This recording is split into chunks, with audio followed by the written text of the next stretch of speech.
Hello po, good morning. I-flex ko lang po yung resulta na meron tayo sa pag-decide po natin. Okay? So, yan po, hindi ko pinapakita para po ipagyabang.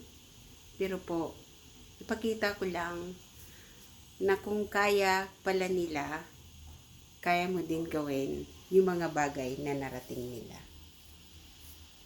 Laki ko pong papasasalamat sa opportunity na meron po ako.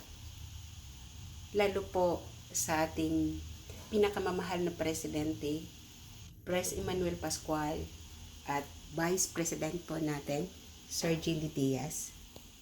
Dahil nandun po sila, ginaguide po tayo at tuturuan at tinuturuan na magiging tama yung ginagawa po natin.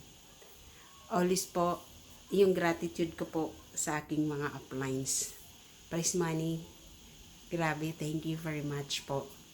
Yan, nakaka-motivate po pag nakita natin, yun na pala yun, yung nagiging resulta sa lahat ng pagsisikap, lahat ng yung tinuturo nyo, lahat ng sacrifice.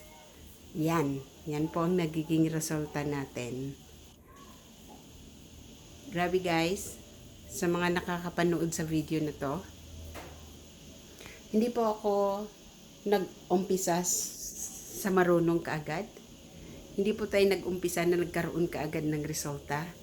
Guys, nag-umpisa sa anong meron ako, nag-decide lang po ako. Start po ng 2015, yan. 2015 po, nung pagdi-decide po natin gawin yung opportunity na nakita ko bilang isang OFW, hopeless na po tayo, di ba? Kung ano yung pwede pa nating magawa sa buhay natin. So, dyan guys, sa lahat ng nandyan nakakapanood ng video na to, lalo po sa mga OFW, i-PM nyo lang ako.